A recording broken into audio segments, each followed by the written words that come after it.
o Dinosaur National Monument, na fronteira dos estados do Colorado e Utah, nos Estados Unidos.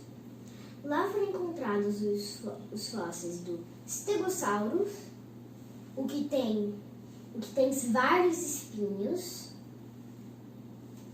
pontiagudos, o carnívoro Allosaurus e o Camarasaurus de pescoço comprido. Tem o Parque Paleontológico de São José, no Rio de Janeiro, onde foram encontrados fósseis de mamíferos primitivos como a preguiça gigante, além de répteis, aves e sementes surgidos após a extinção dos dinossauros, há cerca de 70 milhões de anos atrás.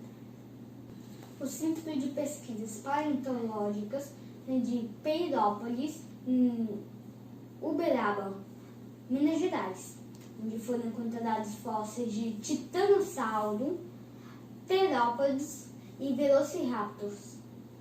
O Museu de Paleontologia de Santana do Cariri, no sertão do Ceará, que possui 10.000 fósseis de vegetais, moluscos, aracnídeos, insetos, peixes, anfíbios, tartarugas, crocodilianos e dinossauros e pterodáctilos, 8 tipos de fósseis, 57. E por fim, o Vale dos Dinossauros, em Sousa, no sertão da Paraíba. Lá você vai encontrar pegadas que estão no leito do Rio do Peixe, há mais de 130 milhões de anos. Vovozinho. Esses vestígios pertencem a mais de 80 espécies, na maioria carnívoros, como o iguanodonte, que pesava 3.000 quilos, 3 toneladas. O Tiranossauro Rex, mais popular, e o Pterodáctilo, que não sabia voar.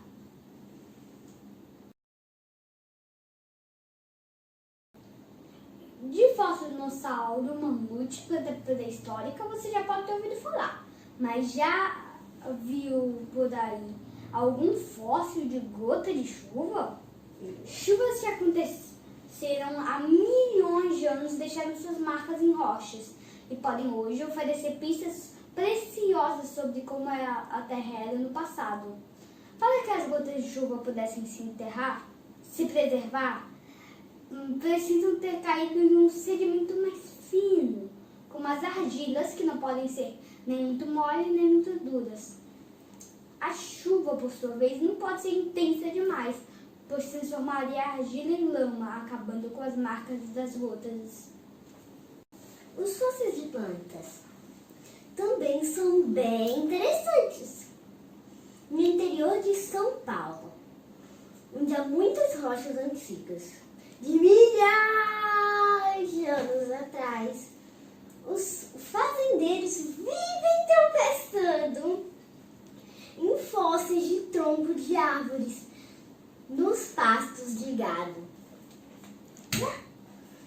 Um fóssil novo, por serem duros como pedra, mas com a aparência de um tronco comum, eles são chamados popularmente de pau-pedra. Esse fóssil de tronco são das árvores que existiam há 270 milhões de anos antes mesmo dos dinossauros terem aparecido. um fóssil bem engraçado é o coprólito, ou fezes fossilizadas de pessoas ou de animais. Eles se formaram quando o cocô resseca em ambientes áridos e ajuda os cientistas a descobrir fatos sobre o autor da obra, como a dieta, os hábitos, o ambiente em que vivia, que lugar ocupava na cadeia alimentar, se sofria de doenças e até como ocupou o planeta.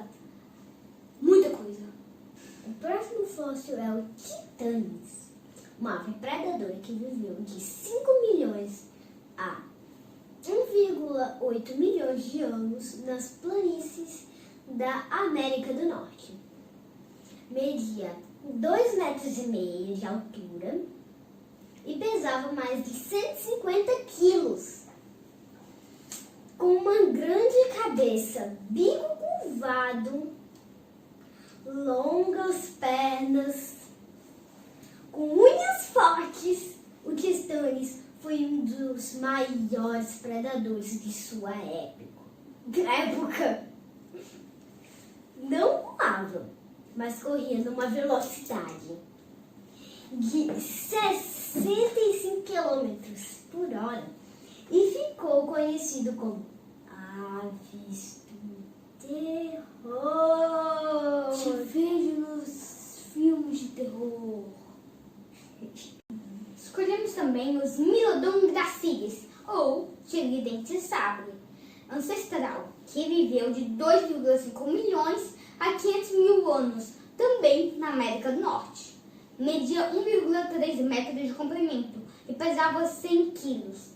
Eram carnívoros dos poderosos e atacavam suas presas através de emboscadas, utilizando seus longos caninos para dar o golpe final.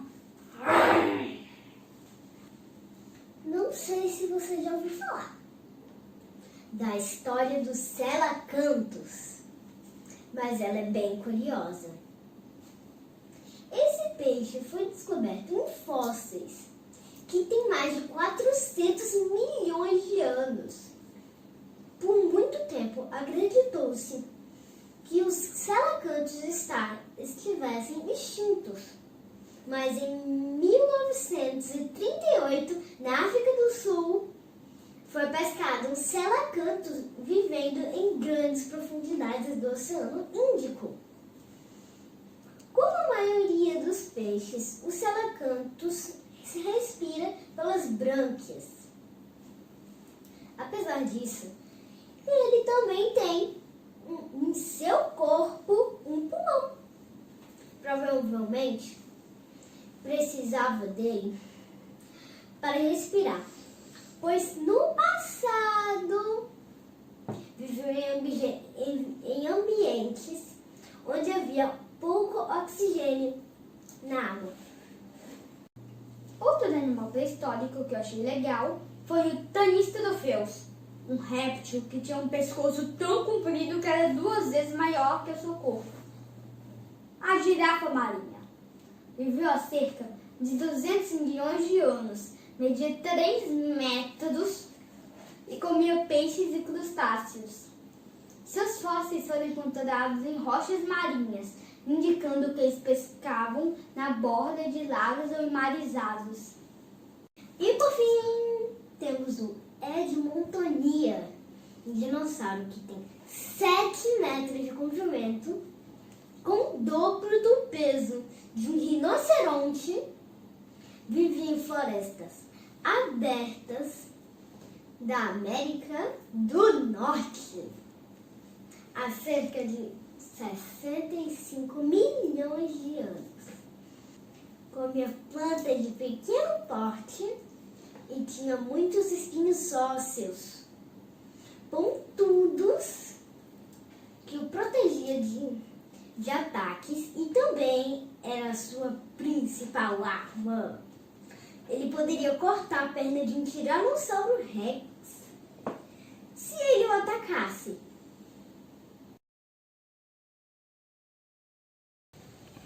Esse é o item 2, construir uma maquete, fazendo meio que falando sobre os fósseis, mais ou menos. Aqui a gente fez uma escultura, mais ou menos escultura, um ignofóssil, que são as pegadas. E aí, uma pessoa qualquer, se visse isso, ia ver uma bagunça. Mas um lobinho que está conquistando ou que já conquistou a especialidade de paleontologia ou um paleontólogo vai ver isso aqui e vai contar uma história. E é isso que nós vamos fazer. Aqui são 2 tigres dente-sabre ancestrais, ou os Smilodon gracilis. Andando, aí eles detectam a presença de alguma presa. E aí eles escondem tocaias para não serem notados. E aqui temos 2 titanes, ou pássaros do terror. Tem, cada cor representa o rosa e o azul. E o branco também representa o tigre de dente-sabre. Os tigres de dente-sabre que estavam de tocaia pulam para cima.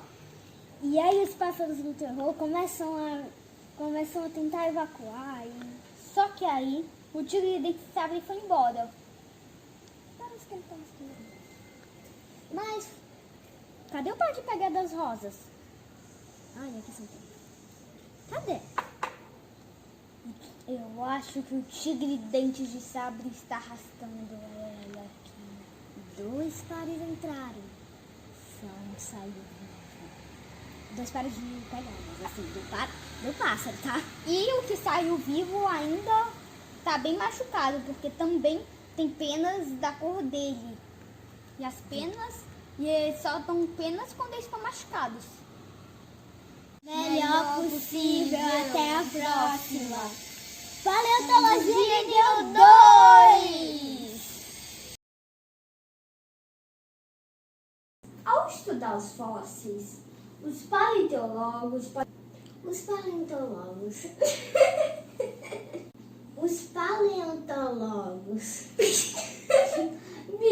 Os paleontólogos